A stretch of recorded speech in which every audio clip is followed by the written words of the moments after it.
네, 오늘이 부활절입니다. 네, 부활절인데 우리가 보통 이제 부활절을 하면은 인사를 여기 앞에도 보면은 해피 이스터 이렇게 하잖아요. 뭐 행복한 부활절 되십시오.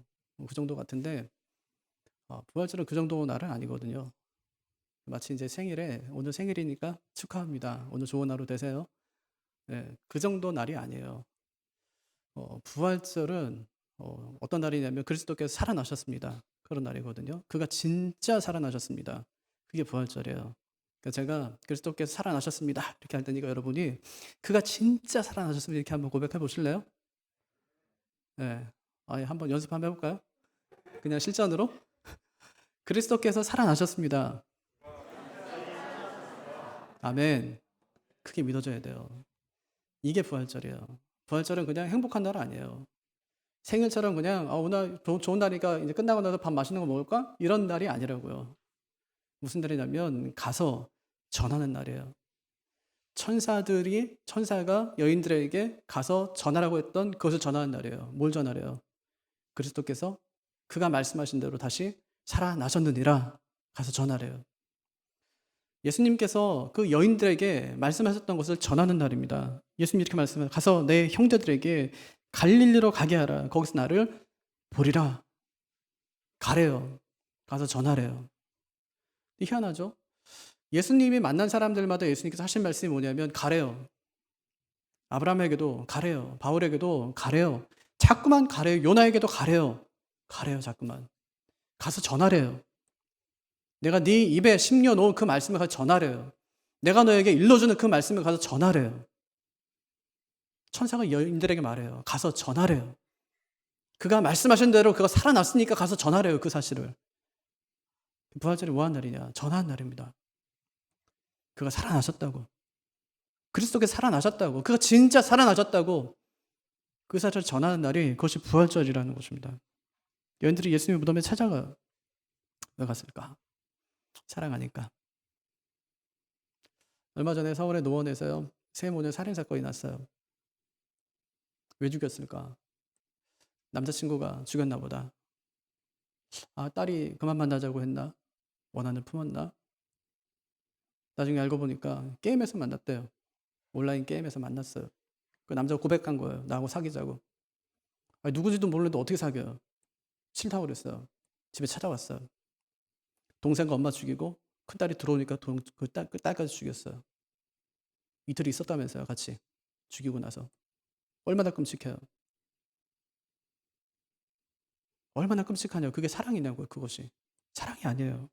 에베소서 4장 5절을 보면 오직 사랑 안에서 참된 것을 하라 그렇게 말씀하세요. 사랑이 뭐냐? 참된 것을 하는 것이 사랑입니다. 사랑인 것과 사랑이 아닌 것을 잘 구분하시기를 바라요. 예수님께서 금요일 오후 3시에 돌아가시거든요. 금요일 오후 3시에. 금요일 오후 6시부터는 안식일이 시작돼요. 아리마대 요셉이 예수님의 시신을 자기 무덤에 안치하고 싶었어요. 빌라도 찾아갑니다. 예수님의 시신을 내 무덤에 안치하고 싶은데 그 시신을 나에게 주십시오. 성경의 표현대로 당돌하게 빌라도 앞에 나갔다고 그렇게 표현했어요. 당돌하게. 원래 십자가를 못 박힌 자는 무덤에 안치할 수 없어요. 극악 무도한 죄인이기 때문에 보라는 거예요. 시범 케이스로. 너희도 나중에 반란을 일으키든지 아니면 황제에 대해서 아니면 이 국가에 대해서 모독한 일이 있으면 너희도 저렇게 달릴 테니까 똑똑히 봐라. 얼마나 끔찍한 죄악인지 봐라. 아리마대 요셉은 힘이 센 사람이에요. 빌라도는 유대 상해드랭 공회의 눈치를 봐야 되는 상황이고요. 어쩔 수 없이 내줍니다. 시체를. 3시간 만이에요. 3시부터 시작해서 6시까지 3시간 동안에 모든 장례의 절차를 다 마쳐야 되는 거예요. 6시부터는 안식일이 시작되니까. 금요일 저녁 6시부터 시작해서 토요일 6시까지, 저녁 6시까지는 안식이래요. 아무것도 할 수가 없어요. 안식일이 끝나자마자 이 여인들이 했던 일이 뭐냐면 예수님을 위해서 향품을 준비한 일입니다. 토요일 저녁 6시가 됐어요. 안식일 이제 끝났다고 생각될 때 그때 바로 했던 일이 향품을 준비하는 일이에요. 어디 가서 합니까? 저녁 6시에. 지금도 시골 가면 문 다 닫았는데 그때 상점을 열 수가 없잖아요. 어떻게 구했는지 모르지만 향품을 구해서 향품을 구한 다음에 주일 아침 새벽 일찍같이 예수님 무덤을 향해서 가는 거예요. 뭐 하려고요? 예수님의 시체에 향품을 바르기 위해서. 그러니까 앞에 있는 3시간 동안에 얼마나 허술하게 예수님의 장례가 준비되었는가를 잘 보여주는 거예요. 얼마나 허술하게 겨우겨우 예수님의 시신을 갖다가 그냥 겨우 수습해가지고 그럼 옆구리에 창 찔리고 다 찔렸으니까 얼마나 수습할 게 많겠어요. 겨우 수습해서 예수님의 무덤에 그냥 안치해 놓은 겁니다. 그 여인들을 봤겠죠. 그 여인들은 예수님이 십자가에 달리셨을 때 그 발 밑에서 계속 예수님의 죽음을 지켜봤던 사람이고, 예수님께서 무덤에 들어가셨을 때도 계속 무덤 밖에서 예수님의 무덤을 향해서 계속 보았던 그 여인들이니까 그 여인들 마음 가운데 예수님밖에 없는 거예요. 향품 들고 올라가요. 근데 걱정이 하나 있었어요. 아니 향품을 가지고 가긴 가는데 그럼 그 돌문은 누가 옮길 거냐는 거예요. 1.5톤이나 되는 그 돌문은 누가 옮길 거냐는 거예요. 아니 돌문을 옮기려면 힘 있는 사람이 필요하지만 한 가지 더 문제는 뭐냐면 황제의 인봉이 찍혀있기 때문에 그 인을 누가 떼야겠냐는 거예요. 뗐다가는 어떤 벌이냐면 십자가에 거꾸로 매달려 죽는 거예요. 누가 떼겠냐는 거예요. 염려가 많았어요. 그럼 우리 같으면 어떻게 하죠? 어차피 되지도 않을 거 우리 하지 말자. 가지 말자. 뭘 가냐 거기로. 가봤자 뭐 돌문도 못 옮길 거고. 요세푸스의 증언에 의하면 그 사람이 AD 1세기 사람이니까 거의 예수님 당시보다 약간 뒤에 태어난 사람이니까 역사가니까 얼마나 그 환하게 잘 알겠어요. 그 사람의 고백이 뭐냐면 예수님이 딱 돌아가셨을 때 무덤을 지키는 자가 로마 군인 30명이었대요. 유대인 1000명이 지키고 있었답니다. 도난 사건 일어나지 않게 하기 위해서요. 그 당시 빈번하게 일어났던 그 도난 사건이요. 시체 도난 사건. 근데 가봐야 뭐 별 볼 일 있겠냐. 우리가 가서 뭐 발 붙일 데나 있겠냐고 생각했을 텐데 그 여인들이 그렇게 올라가는 거예요. 올라가서 보니까 무덤이 열려 있어요. 놀랍게도 무덤이 열려 있는 거예요. 도대체 이 무덤을 누가 열어놨을까? 누가 도대체 이 무덤 문을 열어놨을까? 2절에 보면 큰 지진이 나며 주의 천사가 하늘로부터 내려와 돌을 굴려내고 그 위에 앉았는데 그렇게 이야기하죠. 인봉을 누가 뗍니까? 천사들이 떼요. 돌문 누가 옮겨놓죠? 천사들이 옮겨놓는 거예요. 분명히 천사가 인봉을 떼었는데 부들부들 떨면서 죽게 된 사색이 된 사람은 누구냐면 그 무덤을 지키는 병사들이었습니다. 사색이 돼서 무서워서 부들부들 떨고 있는 거예요. 천사가 예수님의 부활에 맞춰서 무덤의 문을 열어요. 마치 시편 24편을 보면은 영광의 왕이 예루살렘 성에 들어오실 때 그 예루살렘의 문들을 향해서 문들아 너희 머리를 들지어다. 영원한 문들아 들릴지어다. 영광의 왕이 들어가시리로다. 찬양했던 것처럼 주님이 나오실 문을 천사가 지금 열고 있는 것입니다.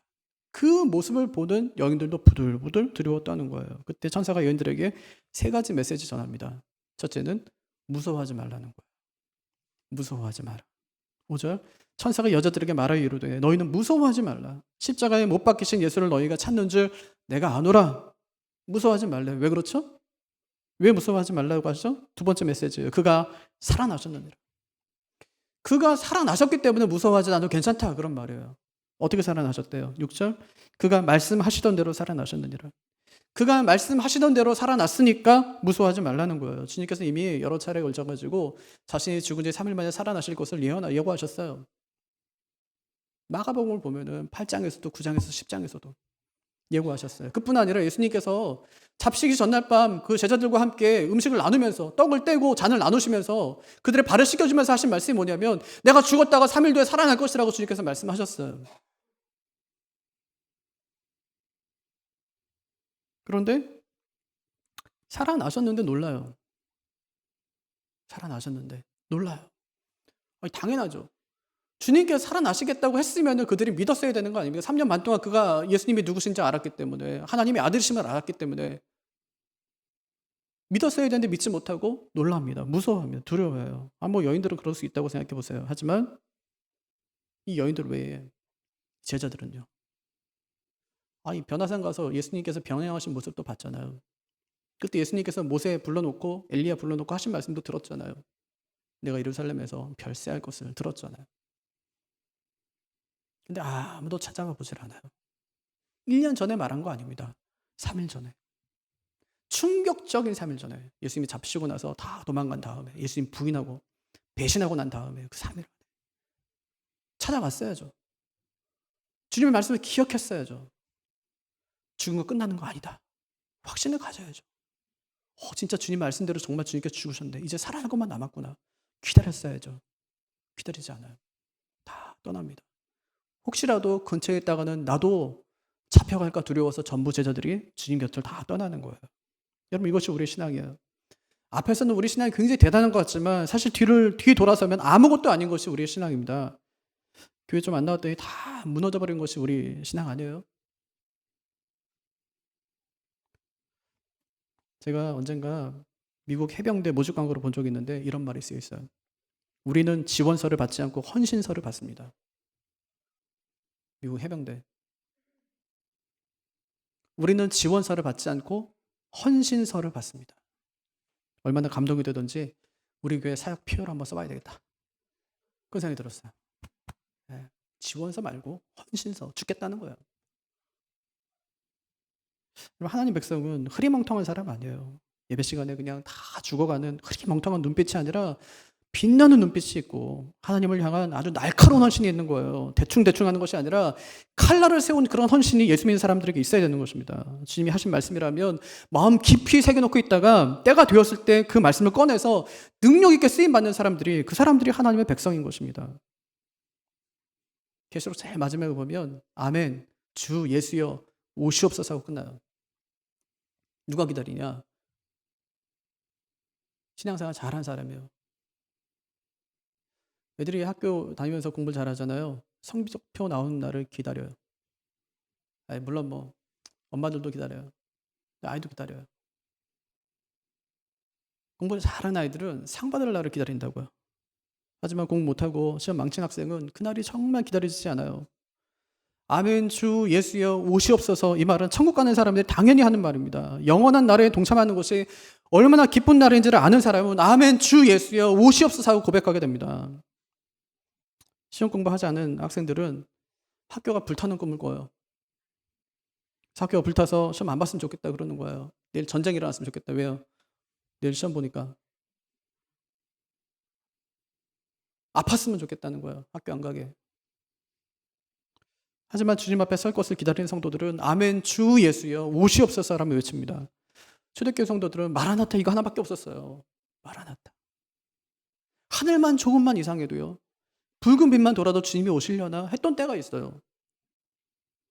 주님 말씀 펴놓고 주님이 다시 오실 그날을 기다리며 성도들이 살았다고요. 하지만 제자들은 주님의 부활을 기다리지 않습니다. 주님께서 그냥 단 3일 전에 그냥 그들에게 내가 3일 뒤에 살아날 것이라고 분명히 말씀하셨음에도 불구하고 그날을 기다리던 사람들이 한 사람도 없었더라는 것입니다. 하지만 그들이 기다리든 기다리지 않든 주님은 말씀대로 부활하셨습니다. 아무도 주님 말씀 믿지 않았어도 주님은 자신이 하신 그 말씀대로 사망 권세 깨뜨리고 부활하셨습니다. 천사가 지금 그 말하는 겁니다. 그가 여기 계시지 않고 그가 말씀하시는 대로 살아나셨느니라. 살아나셨느니라. 이것을 믿든 안 믿든 건 여러분의 자유예요. 하지만 그 결과에 대한 책임은 자신이 져야 될 겁니다. 하나님은 성경에 쓰인 대로 세상을 공의로 심판하실 날이 있을 겁니다. 히로시마에 원자폭탄이 튀어지기 며칠 전에 미국이 며칠 뒤면 이곳에 원자폭탄이 떨어질 테니까 어서 50리 밖으로 피난을 가라. 그런 내용의 전단지를 배포했다고 합니다. 그런데 그 전단지를 보고 네 부류의 사람들이 생겨났다는 거예요. 첫째는 웃기고 있다고 무시했던 사람들.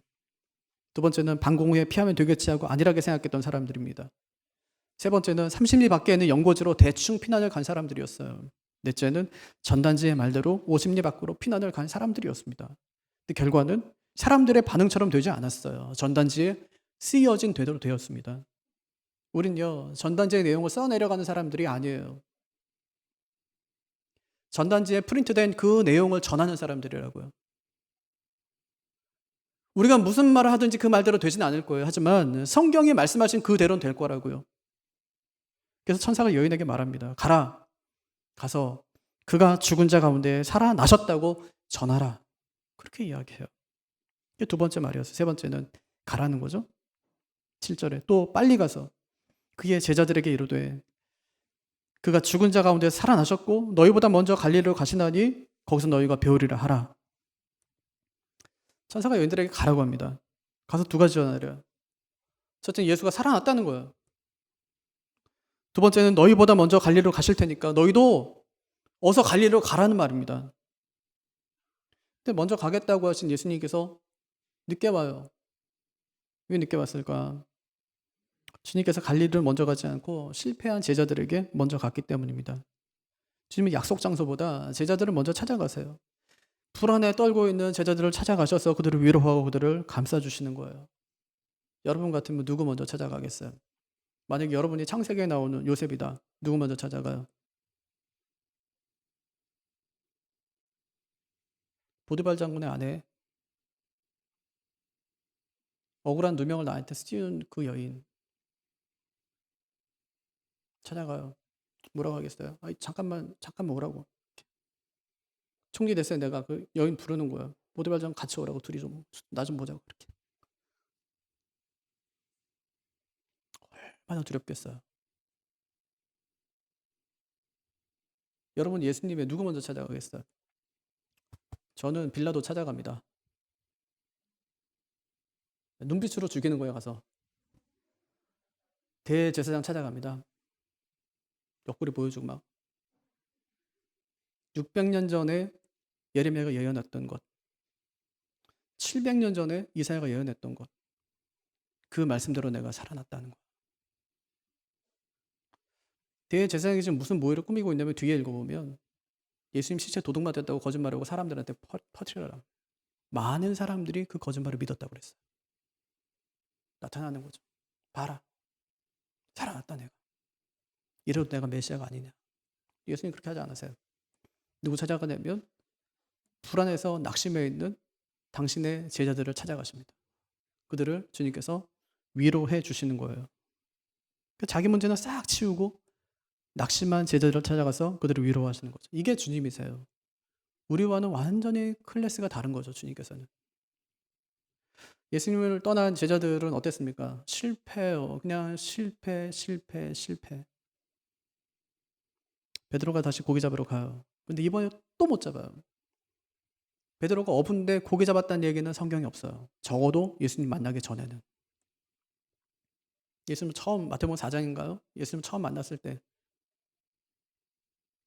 그때도 밤새도록 고기를 잡으려고 했지만 잡지 못했어요. 예수님께서 말씀하세요. 깊은 데로 가서 그물을 내리래요. 말씀에 의지해서 간대요. 갔어요. 그물이 찢어질 정도로 고기를 많이 잡았습니다. 이번에 예수님께서 부활하신 다음에요. 또 예수님께서 고기 잡는 베드로에게 찾아가십니다. 너희에게 고기가 있느냐? 없습니다. 그물을 배 오른편에 던지래요. 또 말씀에 의지해서, 그건 잘해요. 베드로가 다른 건 못해도 말씀에 의지해서 하는 건 잘해요. 또 그물을 내려요. 근데 어디서 나타나는지 모르겠지만 그 큰 물고기들 153마리가 그물에 걸려요. 베드로가 물에 얼른 뛰어들죠?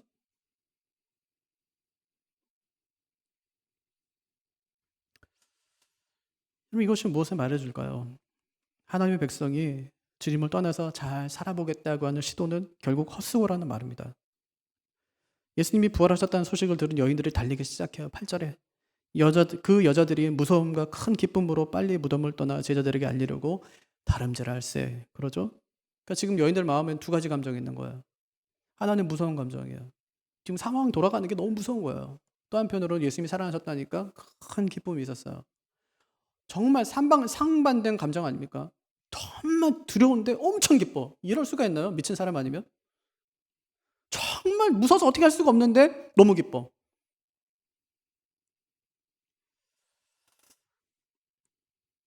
그들이 그렇게 감정에 치울 때 주님께서 그들을 찾아오십니다. 9절에서 예수께서 그들을 만나 이르실 때 평안하냐 하시고는 평안치가 않아요. 지금 그녀들은 두려움과 이 기쁨이 교차하고 있단 말이에요. 근데 주님께서 하시는 말씀이 그럴 필요 없대요. 두려워할 필요 없다는 거. 이제는 평안해도 괜찮다 그렇게 말씀하세요. 왜 그렇죠? 왜 평안해도 되고 왜 안심해도 되죠? 주님께서 이기셨기 때문입니다.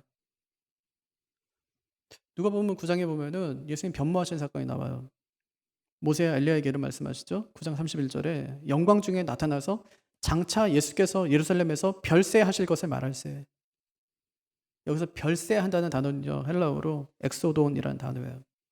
엑소더스가 뭐죠? 출애굽이죠. 출애굽.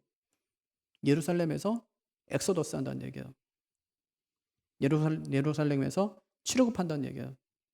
예루살렘에서 예루살렘 하겠다는 탈 예루살렘 하겠다는 얘기예요. 누구 데리고요? 당시 백성들 데리고. 그게 예수님의 죽음이었어요. 하나님의 백성들 데리고 나가겠다는 거예요. 자신의 죽음으로. 예수님께서 그것을 이미 예고하셨던 것입니다. 실제로 예수님께서 골고다 언덕에서 우리 대신 십자가 짊어지고 우리 전부를 구원해 내신 거예요. 그러니까 평안해라. 다 내가 할 테니까 너희는 평안해라. 염려하지 마라. 그렇게 말씀하시는 거예요. 그 말을 들은 여인들이 어떻게 하죠? 9절에 여자들이 나아가 그 발을 붙잡고 펑펑 우니 경배하니. 그 발을 붙잡고 경배하니. 예배했단 말이에요. 그 발을 붙잡고 예배했다고요. 요한계시록 4장에 보면 예수님께서 요한에게 이리로 오라 그렇게 말씀하세요. 이리로 오라. 올라오래요. 올라가 보니까 하늘에 열린 문 하나가 있는 거예요. 열린 문으로 들어갔더니 천상 예배가 막 드려지는 거예요. 24장로가 하나님 보좌 앞에 엎드려요. 머리에 쓰고 있던 금관을 다 벗어가지고 보좌 앞에 드리면서 이렇게 고백해요. 우리 주 하나님이여 영광과 존귀와 권능을 받으시는 것이 합당하시오니 주께서 만물을 지으신지라 만물이 주의 뜻대로 있었고 또 지으심을 받았나이다 하더라.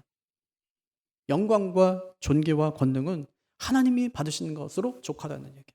나는 이런 관 같은 거 쓸 자격이 없는 사람입니다. 아유, 얼마나 하나님 앞에서 신실하게 살았으면 금관을 받는데요. 네, 하나님 보좌 가까이에서. 가까이 가면 갈수록 하는 고백이 뭐냐면 전 이런 거 받을 만한 자격이 없는 사람입니다. 다 벗어서 하나님께 올려드리는 거예요. 그것이 진정한 예배죠. 전심으로 하나님께 예배하는 것입니다. 그럼 우리의 예배가 얼마나 좀 반대돼요. 우리가 뭐 집에서 예배하니까 이게 예배인지 뭔지 잘 모르겠잖아요. 화면을 켰다, 껐다, 일어났다, 앉았다, 물 마셨다, 얘기했다. 건너뛰었다, 잠깐 봤다. 예배는 정말 최고의 것을 드려야 되는데 이 교회 저 교회 예배 쇼핑하고 예배자가 아니라 시청자가 되어 있는 우리의 모습들을 쉽게 발견할 수 있지 않습니까? 예수님의 발 아래 엎드려 경배한 마리아나 천상교에서 예배하는 그 24장로들과 우리의 모습이 얼마나 다르냐는 거예요. 아주 오래전에 어느 집에 신방을 갔어요. 그랬더니 부부가 예배 다 드리고 나서 냉장고 쪽으로 가더니 막 속닥속닥 이야기하는 거예요. 근데 다 들려. 집이 좁으니까 뭐 다 들리지. 이 오렌지 다 드릴까 말까. 예배 끝났으니까 목사님 가야 되니까 이제 이 오렌지 다 드릴까 말까. 이거 전부 드리긴 아깝지. 결론은 뭐냐면 그래도 다 드리자. 비싼 거 샀나 봐요. 근데 그분들이 오렌지 하나 빼고 저 다 주더라고요. 근데 하나도 기쁘지 않았어요. 이 목사한테야 뭐 어떻게 하는데 무슨 상관이 있겠어요.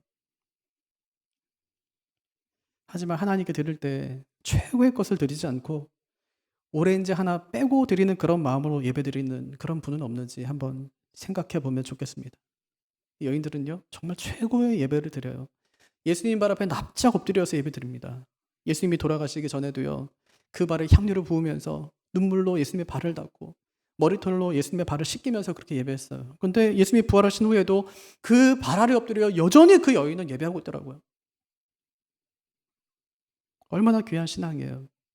그러니까 예수님께서 이 여인의 행위가 천년만년 많은 사람들에 의해서 기억되게 될 것이다. 많은 사람들의 입을 통해서 많은 사람들에게 전해지게 될 것이다 하고 말씀하셨던 그것이 바로 이 여인이 하나님께 드렸던 예수님께 드렸던 예배였습니다. 우리 모두가 마리아처럼 예배하는 그런 분들이 되시기를 바랍니다. 정말 최선의 예배, 최고의 예배를 하나님께 드리시기를 바랍니다. 95% 예배가 아니라 정말 100% 예배를 하나님께 드릴 수 있는 은혜가 우리에게도 있게 되기를 바랍니다. 그러려면요 예배 위에서 정말 최상의 컨디션을 좀 갖추셨으면 좋겠어요. 주일날은 비몽사몽간에 나오지 마시고 왜 이렇게 피곤하세요? 어저께 늦게 잤어요. 뭐 하느라고요? TV 봤어요. 몇 시까지? 4시까지. 안 자는 게 이상하지. 안 자는 게 이상하죠. 평소엔 조금 늦게 자더라도 주일은 내일은 주일이니까 조금 더 좋은 컨디션을 하나님 앞에 드리기 위해서 조절하는 것입니다. 조절. 주님이 여인들에게 미션을 주세요. 10절. 이에 예수께서 이르실 때 무서워하지 말라. 가서 내 형제들에게 갈릴리로 가게 하라. 거기서 나를 보리라 하시니라. 주님이 제자들에게 기회 주시는 거예요. 이건 갈릴리 어떤 곳이죠? 예수님이 잘하셨던 곳. 예수님이 사역하셨던 곳. 거기서 가장 많은 기적을 베푸셨어요. 안진뱅이가 일어나고 나병에 걸린 사람이 고침받고 귀신 들린 자가 쫓아내므로 얻고 죽은 자가 살아나는 곳이 그곳이 갈릴리였습니다. 또 주님이 하신 일이 있어요. 갈릴리에서 누구 불러요? 제자들을 부르시는 거예요. 그래서 거기서 3년 동안 그들을 훈련시키세요. 하지만 결과는 어떻게 되냐면 실패예요. 철저한 실패. 예수님께서 지속적으로 그들에게 앞으로 있을 일을 말씀하셨지만 갈릴리에서 훈련받은 제자는 철저하게 실패하는 거예요. 실패하고 낙심하고 절망하고 좌절하고 있을 때 다시 주님께서 여인들을 보내서 뭐라고 말씀하시냐면 제자들 다시 모이라고 그래 이렇게 말씀하시는 거예요. 갈릴리 다시 모이라고 그래. 뭐 하시려고요? 죽었어. 가 아니에요. 낙심으로 실패로 내가 너희 인생을 끝내지 않겠다는 거예요. 부활하신 주님께서 다시 그들과 시작하겠다는 거예요. 주님은 좋은 분이세요. 너무너무 좋은 분이세요. 우리 중에도 과거에 정말 뜨겁게 예수 믿다가 지금은 정말 뭐 믿음을 찾아볼 수 없는 정말 비지근한 라우디게아 교회처럼 더웁지도 않고 차지도 않고 그냥 먹히기 좋은 거예요. 이게 그냥 마시기 좋은 거 있잖아요. 사탄이 건드리기 좋은 거 그냥. 그런 분들이 계실 거예요. 틀림없이 계실 겁니다. 틀림없이. 여기도 계시고 아마 가정에도 계실 거예요. 다시 한번 뜨겁게 믿고 싶지만 어떻게 해야 될지 모르는 분들이 계실 거예요. 주님께서 말씀하세요. 갈릴리로 오라고. 갈릴리로 오라. 갈릴리로. 내가 너를 처음 불렀던 그곳으로 오라는 거예요. 거기서 나와 만나자는 것입니다. 연어도 태어난 곳을 알아요. 평생 돌아다니다가 죽을 때 되면은 항상 그 자리를 와요. 코끼리도 태어난 곳을 압니다. 우리도 주님 만나고 새롭게 태어난 자리가 있을 것 아닙니까? 주님께서 말씀하세요. 그곳으로 오라고 말씀하세요. 그곳으로 오래요. 다시 그곳으로 오라고 말씀하십니다. 나를 만났던 그곳에서 다시 한번 나를 만나자고 말씀하시는 거예요. 오늘 이 말씀 듣고 요즘 우리의 신앙이 내 신앙이 정말 그 밑바닥을 찍고 있다고 생각하시는 분들은 다시 처음 주님 만났던 그곳으로 돌아가시기를 바랍니다. 그곳이 기도원이면 기도원 가세요. 그곳이 새벽 제단이면 새벽 제단에 나오세요. 철야 기도하다가 주님 만나셨으면 그 자리를 사모하고 나오시라고요. 여러분이 주님 만났던 그 장소가 있을 것 아닙니까? 여러분에게도 여러분의 갈릴리가 있을 것 아닙니까? 그곳에서 부활하신 주님을 다시 한번 만나시기를 바랍니다. 주님이 여인들에게 갈릴리로 가게 하라 그렇게 말씀하세요. 다시 갈릴리에 모이게 하라 그렇게 말씀하시는 거예요. 오늘 우리에게 하시는 말씀입니다. 이 부활절에 그 주님의 음성을 듣고 첫사랑을 다시 회복하는 그런 분들이 되시기를 주님의 이름으로 축복합니다. 다 같이 자리에서 일어나셔서 우리 함께 찬양하겠습니다.